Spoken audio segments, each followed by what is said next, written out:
सही भाई। अच्छा, तो हमने अपनी लास्ट क्लास में radius of the nth orbit of hydrogen atom पर बात की थी। अच्छा देखो, इस जो डेरिवेशन है इसको हम अलग अलग अंदाज में पढ़ते हैं। इसे रेडियस ऑफ nth ऑर्बिट भी कहा जाता है, इसे radius of nth orbit of hydrogen atom भी कहा जाता है। अलग अलग नामों से हम इसे पुकारते हैं।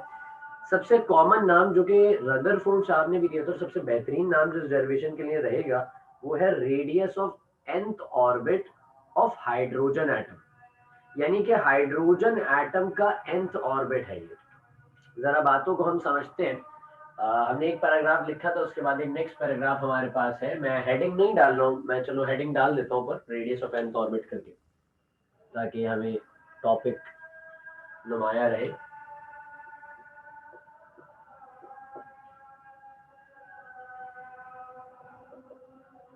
Radius of nth orbit.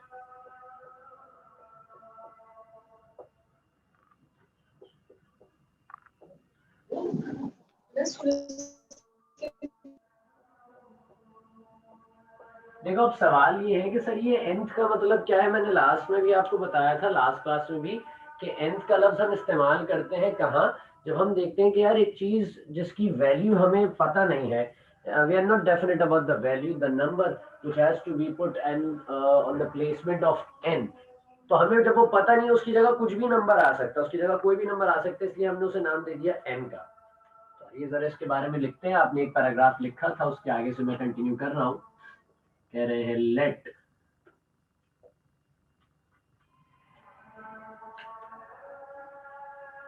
R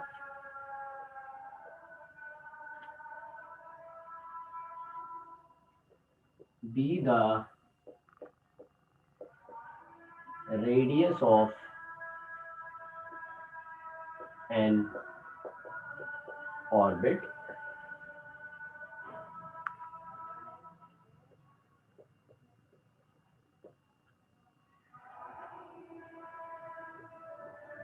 in which the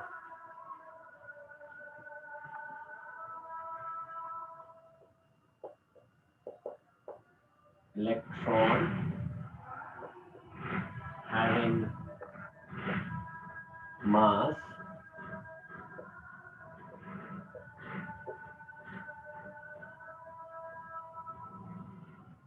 m is moving with the velocity of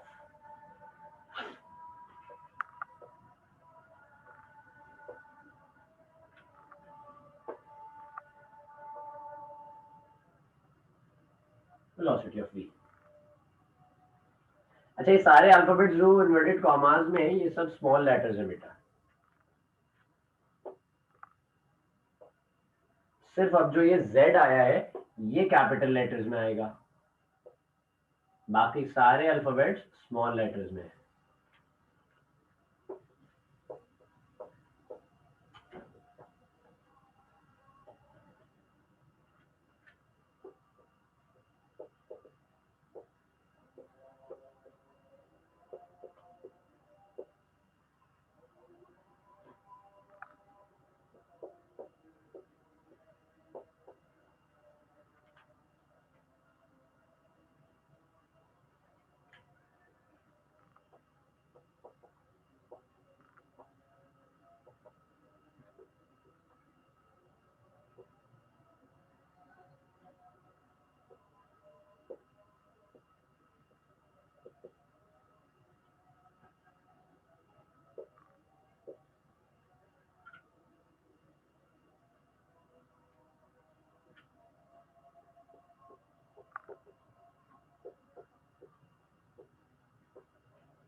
paragraph read कर रहा हूँ एक बार बड़ा गौर से और बहुत फोकस के साथ, आप लोग सारे देखते जाइए। कह रहे हैं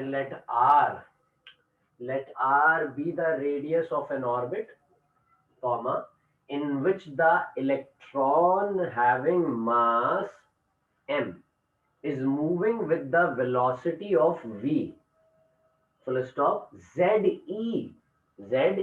be the nuclear charge, ze को क्या होना चाहिए, न्यूक्लियर चार्ज, इन विच, जिसमें से z is the atomic number of an atom, जिस एटम का हम जिक्र कर रहे हैं उसका atomic number, and e is the charge, e is the charge. बात यहाँ तक सबको समझ में आ गई? जो कुछ लिखा है बहुत आसान जबान उर्दू में लिखा मैंने, इसीलिए ताकि आपके लिए बहुत आसानी रहे इन सिंबल्स को याद करने में। कुछ कह रही हैं आप, तो अगर कुछ सवाल है तो पूछ लो बेटा।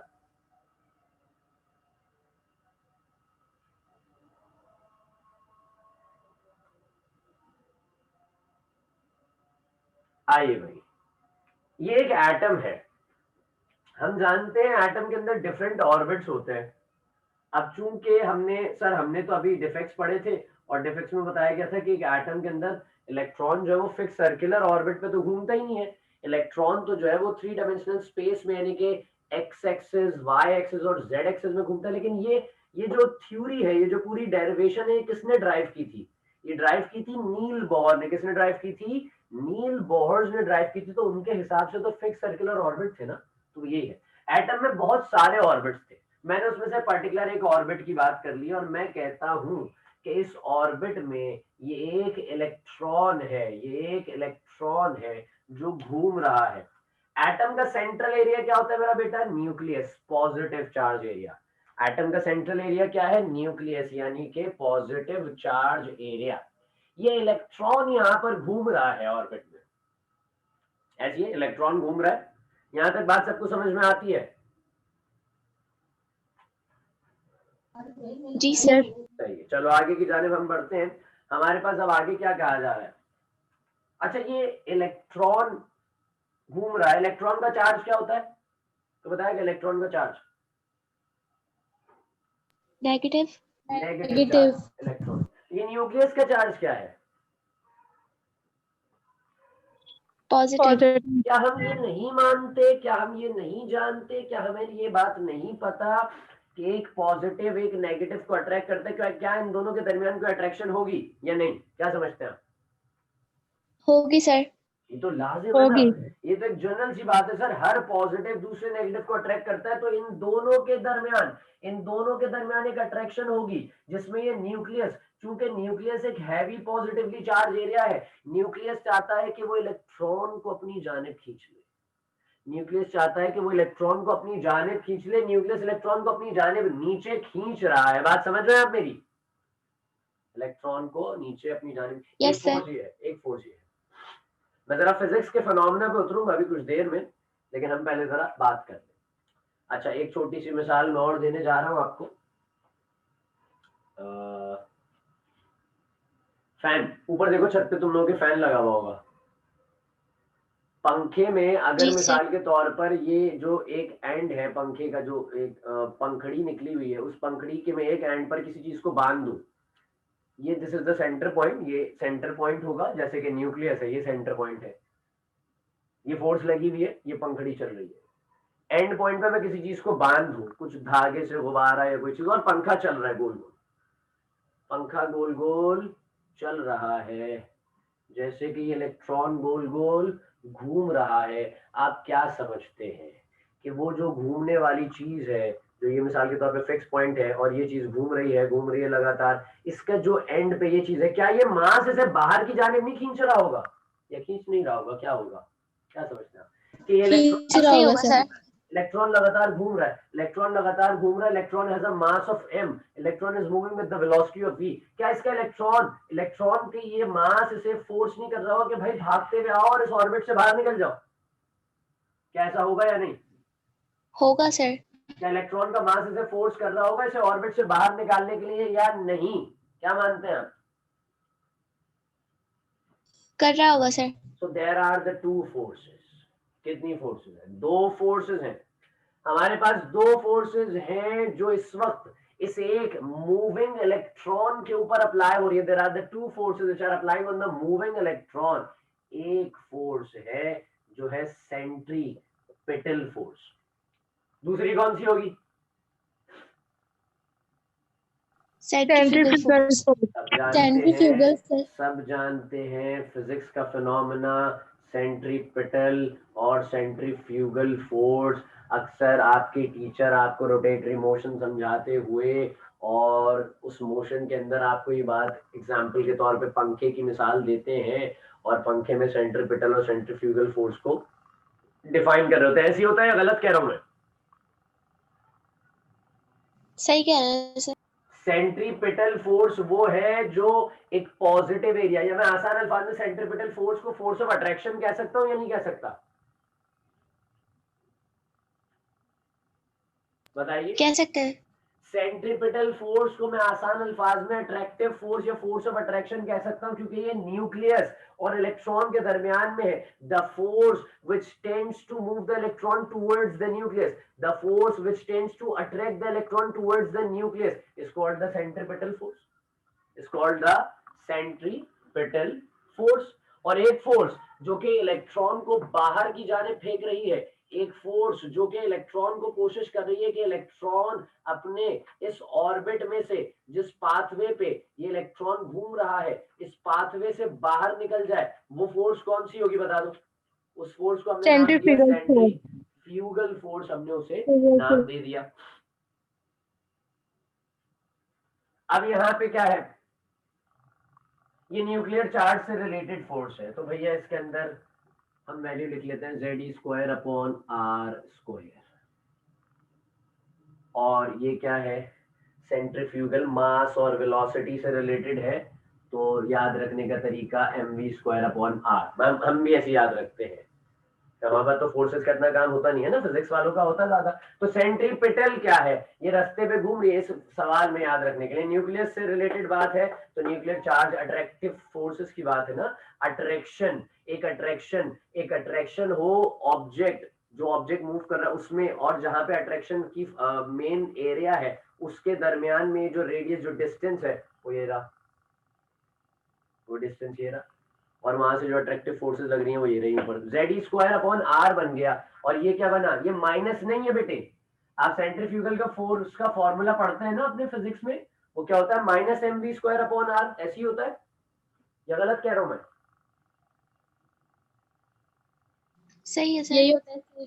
-mv² अपॉन R होता है ना, तो मैं यहाँ पे माइनस यूज नहीं कर रहा हूँ, ये -mv² अपॉन R नहीं है, हमारे पास सिर्फ पॉजिटिव mv² अपॉन R होता है, नेगेटिव का नहीं होता। तो आपने ये पैराग्राफ लिखना है, इसके बाद इस तरह की डायग्राम बनानी है, और डायग्राम के बाद आपने नीचे लिख लेना है there are two forces acting on the moving electron. There are two forces acting on the moving electron. पहली कौन सी है भाई, सेंट्रीपिटल फोर्स। नंबर 2 क्या है,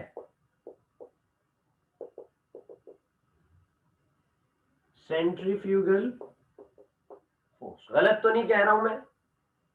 एक एटम में इस घूमने वाले इलेक्ट्रॉन पर, इस पर्टिकुलर इलेक्ट्रॉन की मैं बात करूं, तो इस इलेक्ट्रॉन पर कितनी फोर्सेस लग रही हैं? एक फोर्स ये लग रही है जो न्यूक्लियस की जानिब खींच रही है, एक फोर्स ये लग रही है जो इस ऑर्बिट से, इस इलेक्ट्रॉन को ऑर्बिट से बाहर निकाल के ले जाना चाह रही है। तो टोटल कितनी फोर्सेस लग रही है मेरा बेटा इस इलेक्ट्रॉन पे?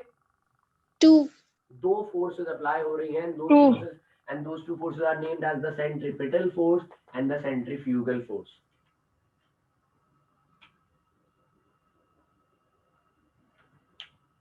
ऊपर वाला पैराग्राफ रब कर दूं मैं? Yes sir. सर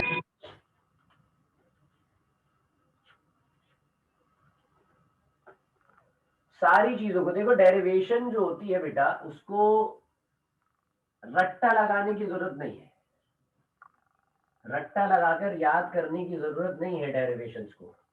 डेरिवेशंस को समझ लो, उसका फिनोमेना समझ लो कि तुम्हें चाहिए क्या, तुम काम किस चीज के लिए कर रहे हो, तो बहुत आसानी से वो डेरिवेशन आपको याद हो जाती है। आप सिर्फ समझ लीजिए कि प्रोसेस करना क्या है, ये बात यहां तक लिख ली, उसके आगे क्या लिखना है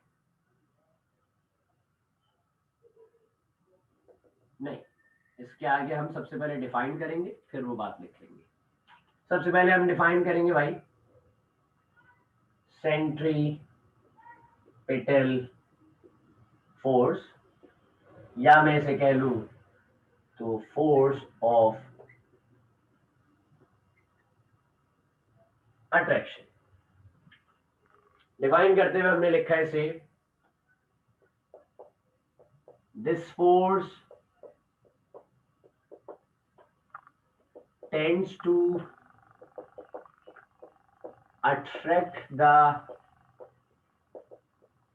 electron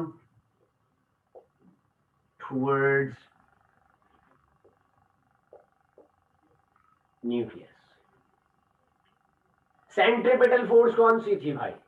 सेंट्रीपिटल फोर्स ये थी। इस फोर्स का करना क्या था कि ये न्यूक्लियस और इलेक्ट्रॉन के दरमियान फोर्स थी। ये वो फोर्स थी जो अट्रैक्ट करा रही थी उस इलेक्ट्रॉन को कि वो न्यूक्लियस के पास आ जाए। ऐसा ही है या गलत कह रहा हूं मैं? ऐसा ही है। हाँ भाई अनस, क्या सीन है? जी सर ऐसे ही। बोलो ना, तुम बिल्कुल खामोशी से बैठे हो, मेरा दिल बैठा जा रहा है। नहीं नहीं सर। कह रहे हैं एन इज इक्वल टू, और ये फोर्स बराबर है किस चीज के? हमने लिख के दिखा दिया, और हमने लिख के दिखा दिया दैट ये फोर्स बराबर है Z square upon R square. इसको हमने बॉक्स कर दिया ताकि हमारी नजरों में बिल्कुल जमा रहे। नीचे वाला पैराग्राफ रब कर दूं भाई?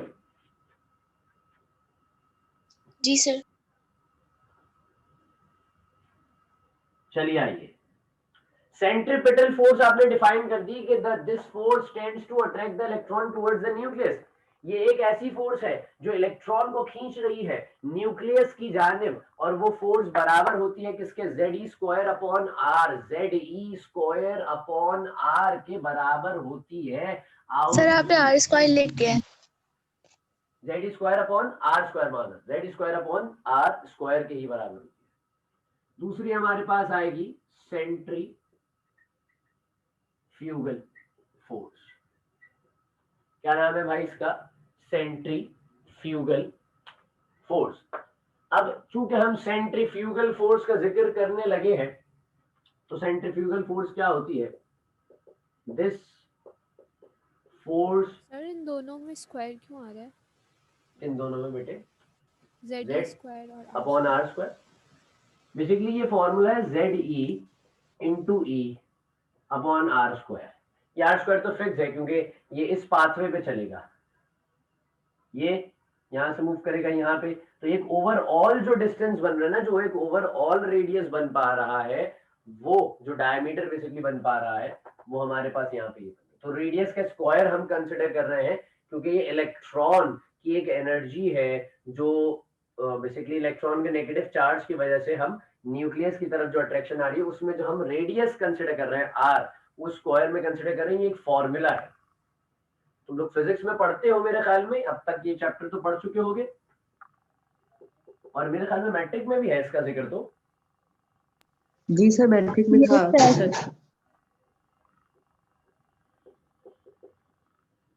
तो ये तो जेड ई स्क्वायर तो ऐसे बना है भाई, जेड ई था, ये जेड ई मतलब क्या है? न्यूक्लियस के अंदर होता है प्रोटॉन्स, नंबर ऑफ प्रोटॉन्स। ई मतलब है उसका चार्ज, प्रोटॉन्स का चार्ज, क्योंकि इलेक्ट्रॉन और प्रोटॉन्स का चार्ज हम कंसिडर कर रहे हैं इक्वल। सही है, इक्वल कंसिडर करेंगे तभी तो एटम न्यूट्रल होता है। तो जेड ई, जेड मतलब हो गया एटॉमिक नंबर, मल्टीप्लाई कराया चार्ज से तो न्यूक्लियस का चार्ज आ गया। अच्छा, ये किसे अट्रैक्ट कर रहा है? ये इलेक्ट्रॉन को अट्रैक्ट कर रहा है, तो एक इलेक्ट्रॉन भी तो है, तो एक इलेक्ट्रॉन का चार्ज भी है, उससे भी मल्टीप्लाई करा लिया, तो ई इंटू ई हो गया ई स्क्वायर, ई इंटू ई हो गया ई स्क्वायर। तो जेड ई स्क्वायर ऐसे बना है। बात समझ में आई बेटा? Yes sir.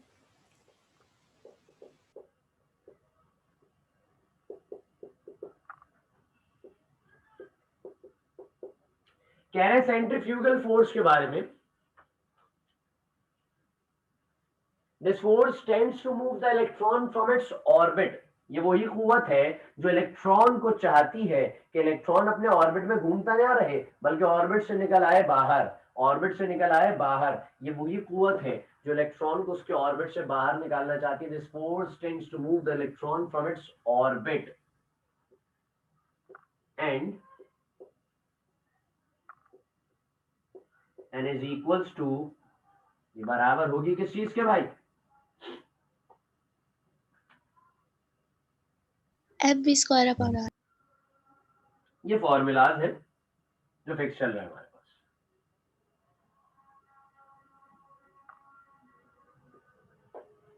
यहां तक की बात सबको समझ में आई मेरी, या कोई सवाल है बीच में तो अभी पूछ लो।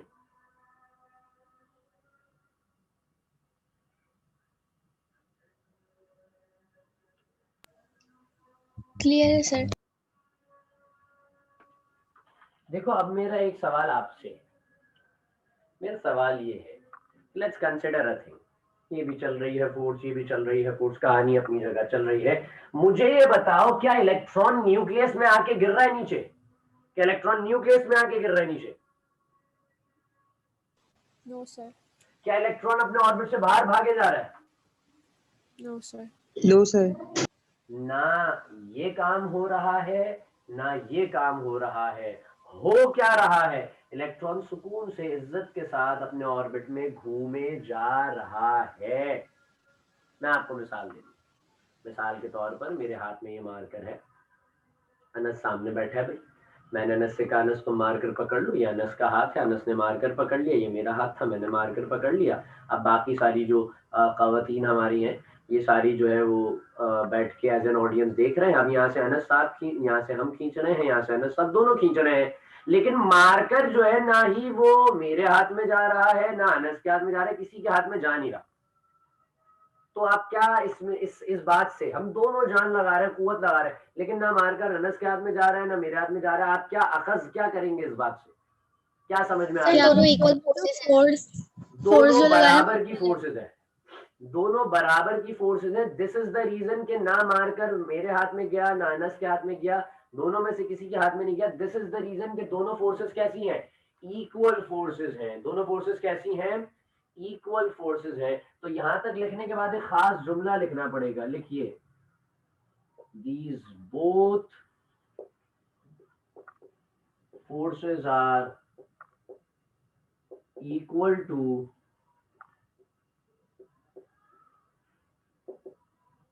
each other so as the electron is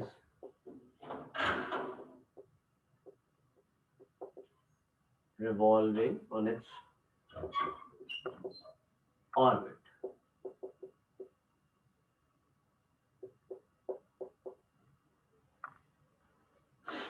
यहां तक बात सबको समझ में आई मेरी? जो मैंने ये जुमला लिखा है, जी sir. These both forces are equal to each other, ये दोनों फोर्सेस बराबर है। अगर मिसाल के तौर पर ये सेंट्रीफ्यूगल फोर्स है, इससे ज्यादा हो जाती सेंट्रीपिटल फोर्स, तो इलेक्ट्रॉन कहां जाता बताओ मुझे? न्यूक्लियस पर। और अगर मिसाल के तौर पर सेंट्रीपिटल से ज्यादा सेंट्रीफ्यूगल फोर्स हो जाती तो इलेक्ट्रॉन कहां जाता फिर? ऑर्बिट से बाहर। बाहर चला जाता। लेकिन दोनों सिचुएशंस हो ही नहीं रही। तीसरी एक सिचुएशन जो कि नॉर्मल सिचुएशन है वो चले जा रही है। इसका मतलब दोनों फोर्सेस आपस में कैसी हैं? इक्वल। बात यहां तक सबको समझ में आ गई? ये डायग्राम आपने बना ली थी? यस जी सर बना ली। मैं बिल्कुल इस वक्त पूरा बोर्ड रब करूंगा एक साथ। अगर आप लोगों ने लिख लिया तो मुझे जल्दी से बता दो, ताकि मैं एक साथ पूरा बोर्ड रब करूंगा। कॉलम्स बनाने हैं मुझे कुछ। जी सर लिख लिया। हो गया? लिख लिया। चलिए आइए, यस सर। अब हमें डेरिवेशन को इस जुमले पर लेके चलना है। पूरी डेरिवेशन इस जुमले से चलेगी मेरा बेटा। हमने कहा है कि ये दोनों फोर्सेस आपस में कैसी हैं? बराबर। दोनों फोर्सेस आपस में कैसी हैं? बराबर है। तो आइए जरा इस चीज को हम अपने पास ले चलते हैं आगे की जानिब।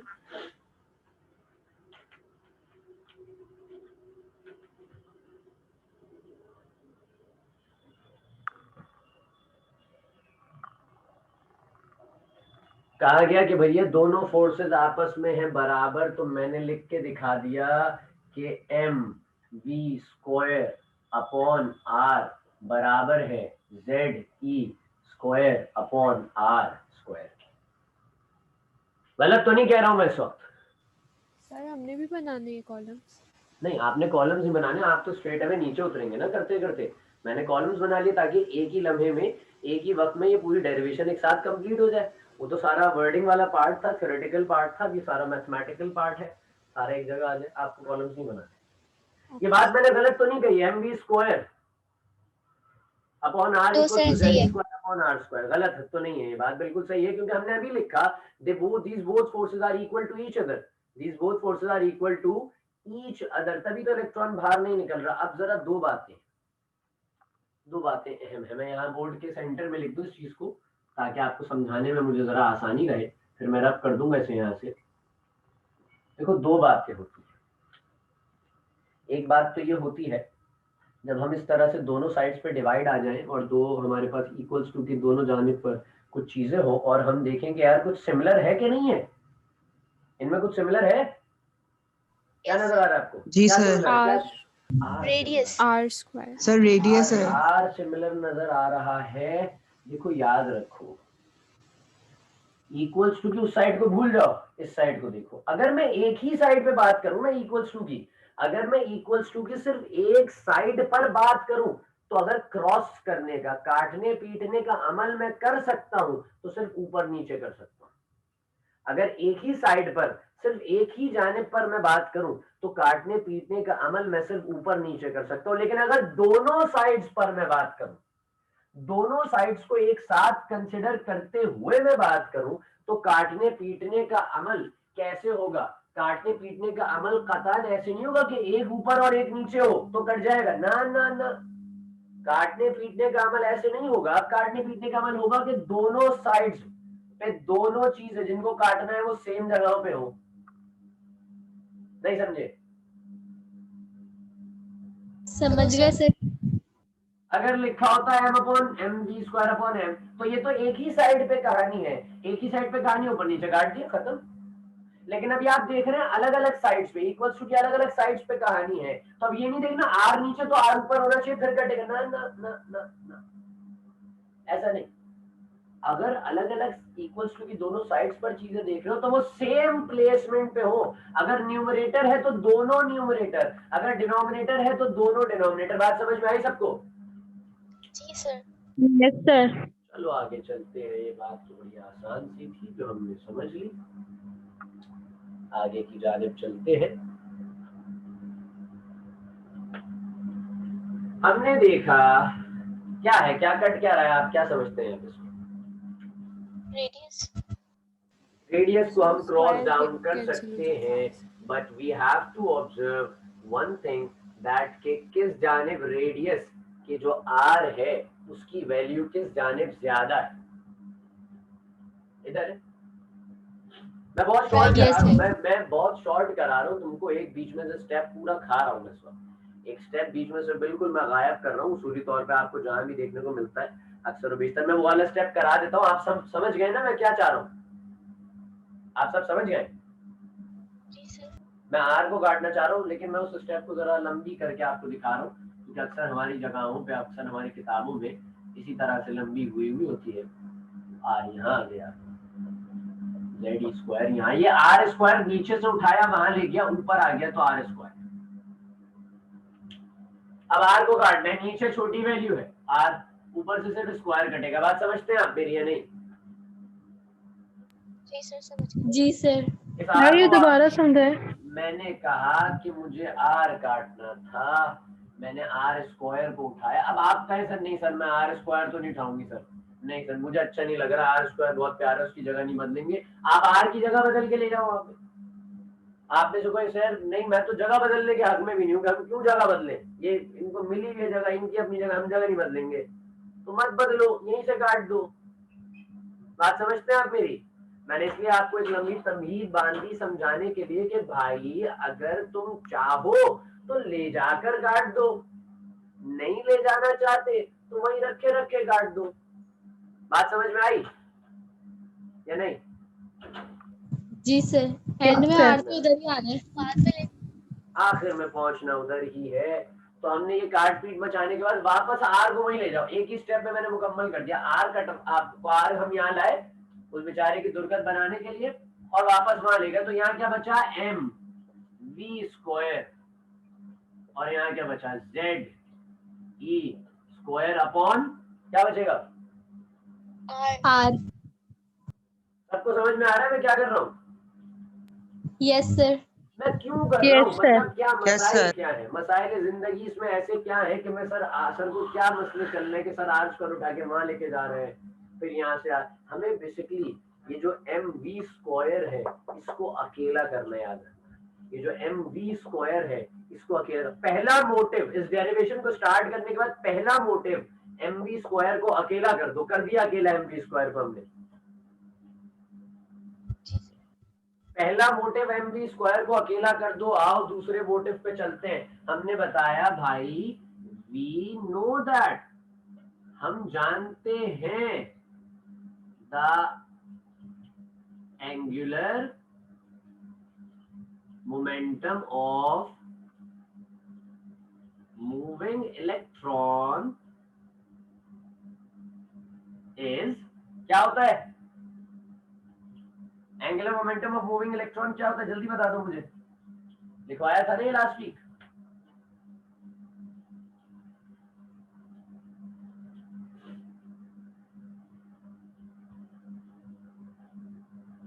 अल्लाह के वलियों बता दो angular momentum of moving electron क्या लिखवाया? mvr is equals to nh over 2 pi. हमने लिखा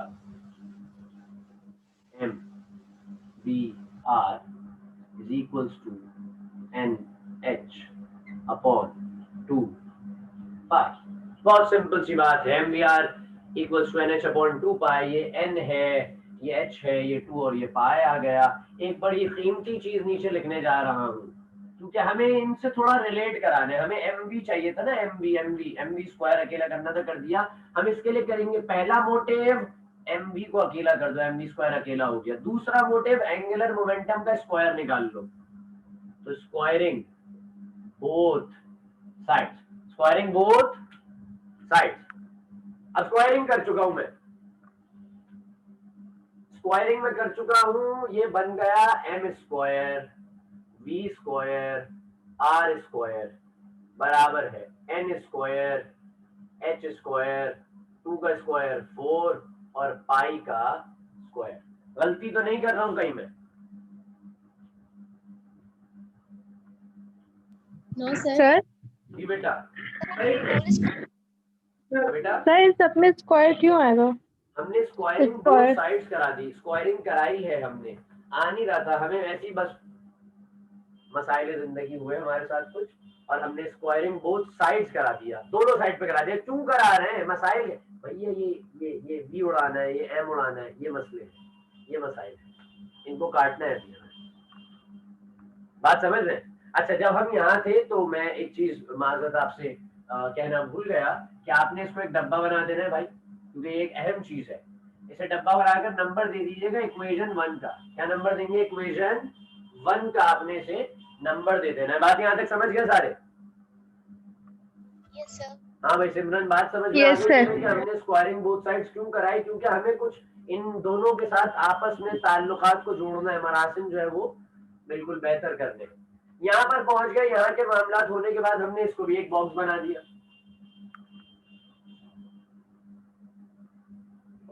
अच्छा, अगर वो इक्वेशन नंबर 1 है तो ये क्या हो जाएगी? Equation number 2।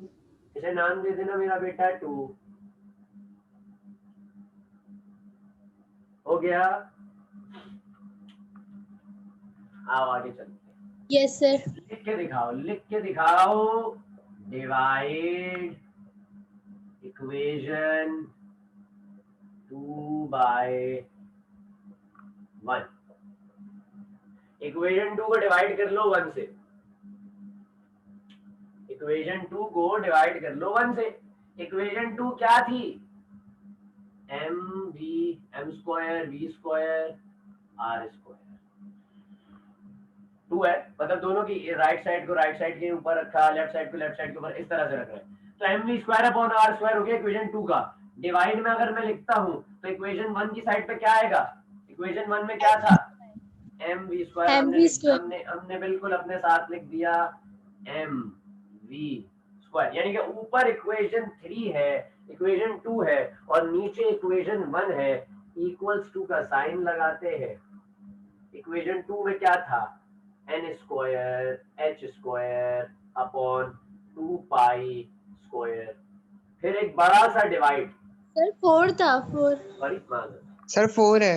माजरत हो सकती है यार, मतलब गलती तुम लोग को बिल्कुल है। 4 पाई स्क्वायर आ गया, अच्छी बात है, आंखें खोल के सब बैठे हुए, बिल्कुल चौकन्ना हो गया कि सन ने 2 लिख दिया तो 4 की जगह इट्स गुड। चेक कर रहे थे हम तुम्हें कि तुमने सही चल रहे हो नहीं चल रहे हो तुम, है। तो हमारे पास क्या है, एक ओवरऑल डिवाइड आ गया, ये पूरी चीज आ गई इक्वेशन 2 की। अब इक्वेशन 1 में क्या था नीचे, अभी ये वाला स्टेप कॉपी नहीं करना है किसी ने ना, ये स्टेप अभी कॉपी नहीं करना, मैं कुछ मामला समझाने जा रहा हूँ, उसके बाद कॉपी करना जब मैं कहूंगा, फिर जब मैं अगले स्टेप पे आ जाऊँ फिर करना। नीचे क्या आएगा बताओ, इक्वेशन 1 लिखनी है, नीचे नीचे क्या z e स्क्वायर अपॉन नीचे r। लिखना है z e square upon r, ये लिखना है। लेकिन हम एक बात जानते हैं, हमारी तबीयत कुछ ऐसी है कि हम ये बात मानते हैं कि एक डिवाइड के नीचे भी डिवाइड ऊपर भी डिवाइड ऐसा नहीं रखते, ऐसा कभी भी नहीं रखते। एक डिवाइड में नीचे भी डिवाइड और ऊपर भी डिवाइड ऐसा हम कभी भी नहीं रखते। तो इस डिवाइड को ऊपर ले जाऊं मैं, यस सर। ऊपर लेकर जी सर। जाऊंगा तो क्या होगा, मैंने हटा सर टर्म्स चेंज हो जाएंगे, आगे पीछे हो जाएंगे। आगे पीछे हो जाएंगे, और मतलब कहीं मल्टीप्लाई हो गुस्से में जाएगी तो और निकल जाएंगे वो, रेसिप्रोकल हो जाएगा। है। मल्टीप्लाई में जब आएगा तो क्या हो जाएगा मेरे बेटे, रेसिप्रोकल हो रेसिप्रोकल हो जाएगा। जाएगा। रेसिप्रोकल हो सर ऊपर नीचे जाएगा। हो जाएंगे और मल्टीप्लाई में जाएंगे, अभी तुमने बोला ना रेसिप्रोकल। ऊपर नीचे हो जाएंगे, अभी तुमने पता नहीं क्या बोल दिया। तो मल्टीप्लाई में आकर हो गई जेड ई स्क्वायर, ऊपर ही आएगा नहीं आर, सर आ रहेगा। नो सर, आर आ गया और अपॉन में आ गया जेड ई r square. Upon z e square. और यहाँ तक की बात ये आपने कॉपी करना है, यहाँ ये वाला स्टेप आपने कॉपी करना था। वो समझ गया आप मैंने क्या किया, नीचे से ऊपर लेके गया हूँ मैं कहानी में। यस जी सर। सर। आप देखो जरा गौर फिक्र के साथ, क्या क्या कट सकता है, मीटिंग काट एंड दो। होने वाली है। क्लास एंड होने वाली, कितना time, less than 1 Less minute. than भाई 1 ज्वाइन minute. कर लो, दोबारा से रीज्वाइन करते हैं, आ जाओ, शाबाश रीज्वाइन करेंगे।